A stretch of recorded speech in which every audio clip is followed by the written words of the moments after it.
मैथिली समझ स्नेही अनुरागी श्रोतागण राजीवक नमस्कार। श्रोतागण साहित्यिक यात्रा के नव करी लऽ कऽ आइ पुनः हम अपना यूट्यूब चैनल मैथिली स्नेही के माध्यम से अहाँ सबक समक्ष उपस्थित भेलहुँ हँ।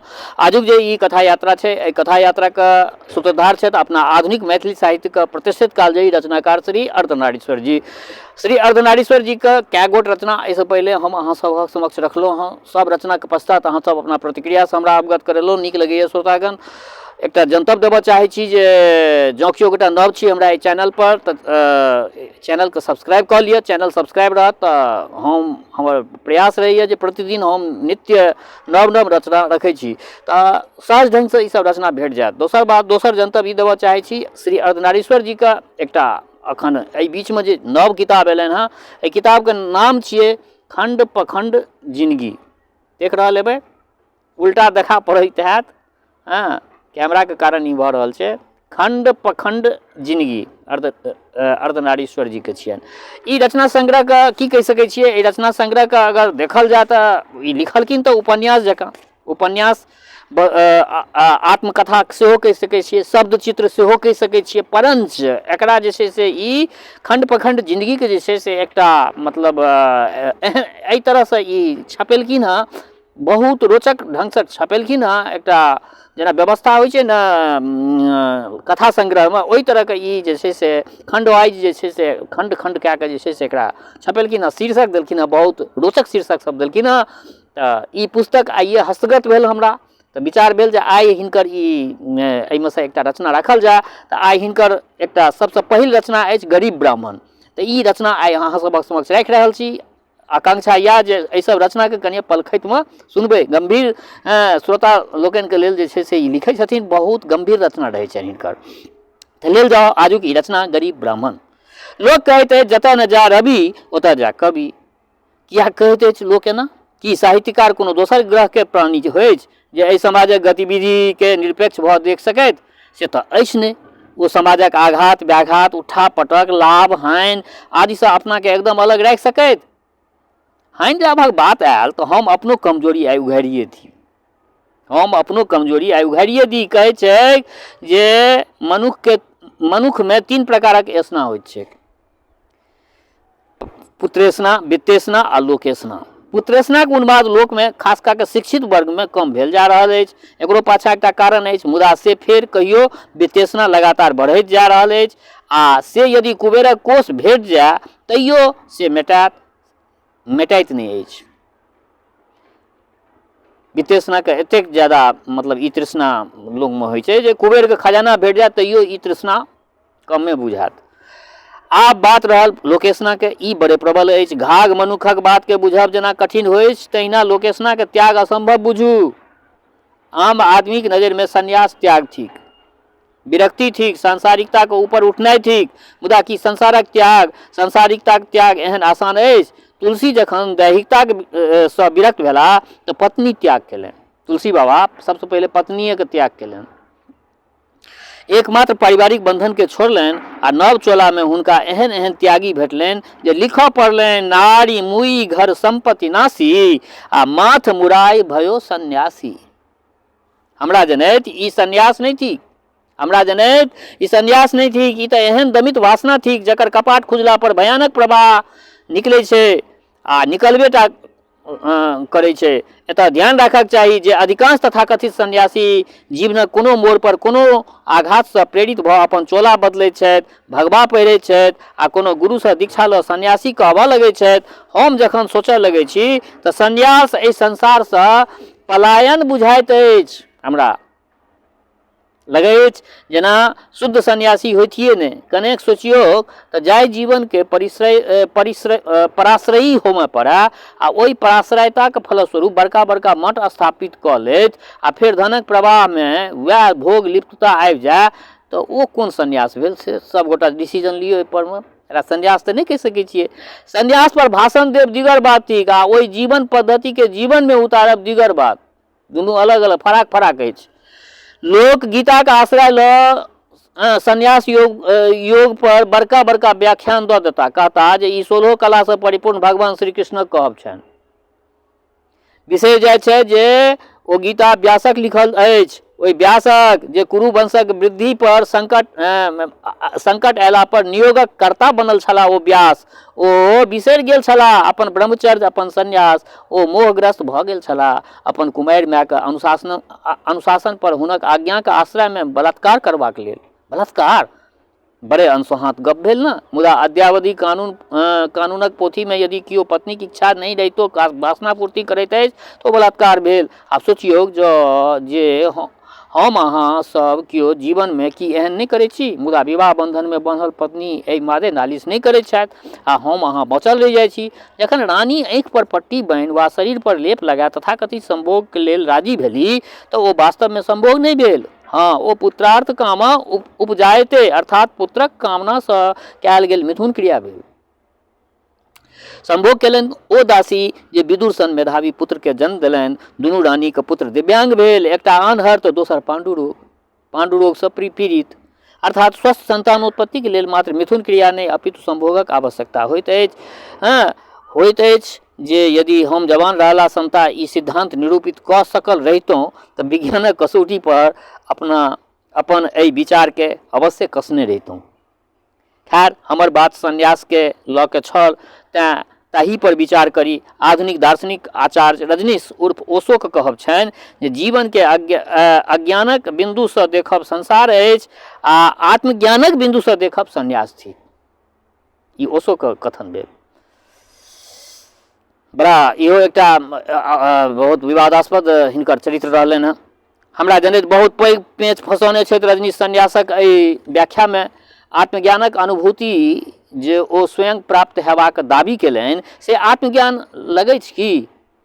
हरेक दिन एकटा नव कार पर चढ़बाक, सेहो संसारक सबसँ महग लिप्सताक पूर्ति केनिहार सन्यासी कोना भेला? तेँ रजनीश जखन ओशो बनैत छथि तऽ अमेरिकी कानून दोषी सेहो बनि जाइत छथि। जे सिद्धार्थ पत्नी यशोधरा एवं पुत्र राहुल के मोक्ष मार्गक बाधा बुझलनि, सएह सुजाता के खीर खैले पर बुद्धत्व प्राप्त कऽ सकला। भगवान बुद्ध प्रधान शिष्यक मनो केला पर प्रसिद्ध सेक्स वर्कर आम्रपाली के भिक्षु मार्ग में दीक्षित केलनि। दोसर दिस राम पत्नी सीता संग पिता माता के आज्ञा पूर्ति करैत संसार में रहितो भगवान भऽ गेला। कृष्ण 16,160 रानी के अछैत योगीश्वर कहला। 16 कला से पूर्ण ब्रह्म अवतारी कहला। खैर, हमारा ई सब प्रवचन कऽ के कोनो मुरारी बापू नहीं बनक अछि आ न रामदेव सन कुशल व्यापारी। हम तऽ ई देखबा चाहै छी जे हमरा में तीनू ऐसना रहल अछि। एकरा हम नहीं काटि सकै छियै। तीनू ऐसना हमरा में रहल अछि। आब हम एकटा दोसर बिंदुक चर्चा एहि कारण से करब जे समय के गति के बुझि सकी। 24 अगस्त 2019 के 24 अगस्त बेसी दिन नहीं भेले हैं। 24 अगस्त 2019 के हिंदुस्तान टाइम्स में एकटा सकारात्मक समीक्षा अछि। हिंदुस्तान टाइम्स के ओ समीक्षा अछि, पोथी के नाम अछि बेगुनाह कैदी। लेखक छथि अब्दुल वाहिद शेख। लेखक आतंकवादी होयबाक शक में किछु वर्ष जहल कटलाक बाद कोर्ट से बरी भऽ जाइत छथि, बेगुनाह साबित भऽ जाइत छथि। एहि अनुभव पर आधारित अछि ई पोथी। चर्च करबाक मुख्य कारण अछि जे कि हमर अपन भोगल यथार्थ के जखन अर्धनारीश्वर लिपिबद्ध करता तऽ एहने समीक्षा आयत, अंग्रेजी अखबार पर जगह पाओत। या प्रश्न केलनि अर्धनारीश्वर। भल भेल जे ओ प्रश्न केलनि। आन लेखक जकाँ दुत्कारी भगा नहीं देलनि हमरा। हम कईएक वर्ष से बौआइत छलहुँ, लेखक के दुआरे चिचियाइत छलहुँ, बौआइत छलहुँ। सब एकेटा बात कहैत छलाह, अहाँ सवर्ण छी, ताहू में ब्राह्मण, सेहो ताहू में मैथिल ब्राह्मण, ओहि पीढ़ी के ब्राह्मण जकरा मादे कहबी छलै जे कान पर गमछा माथ में टीक आ तखने बुझियौ जे दरभंगिया थिक। कान पर गमछा माथ में टीक बुझि लियौ तखने जे दरभंगिया थिक। अहाँ में हम कोनो नंबूदरी पाद के नहीं देखा सकै छी। अहाँ राजा रमन्नो नहीं छी। गांधी युग में भेल रहितौं तो विनोबा बनि सकल रहितौं, तैयो एकटा बात रहिते। अटल बिहारी वाजपेयी सन दक्षिण पंथियो रहितौ, तैयो एकटा खासियत रहिते। शीर्षक दितियै दक्षिण पंथ में उदारवाद। कियो कहै छला, झाजी अहाँ जनै छी हम वामपंथी साहित्यकार छी, अहाँसँ पैघ ब्राह्मण, सर्वोच्च कुल मूलक होइतो जनऊ के जरा मौध के संगे चाटि गेल छी। पिताजी के मिला पर छोटे भाई से मुखाग्नि दिया कर्ता बनाए श्राद्ध करवेलहुँ ताकि परंपरा पोषक होबाक लांछना के परिवार पर दऽ दिए। एही बदौलत हमरा आन आन भाखा के बड़का बड़का रचनाकार से परिचय अछि। सबसे अधिक भाखा हमर खिस्सा कविता के अनुवाद भेल अछि। हम अपन ई चोला नहीं त्याग सकैत छी। मैथिलीक एहन अनेक नामी साहित्यकार द्वारा लुलुआल गेला पर हम अर्धनारीश्वर लग आयल रही, एहि आग्रह संग जे हमरा जीवन पर आधारित एकटा पोथी ओ लिखैत, आ से कहला पर ओ हमरा सोझा चट से प्रश्न दागि देने रहैत जे हिंदुस्तान टाइम्स में छपल समीक्षात्मक पोथी के माध्यम से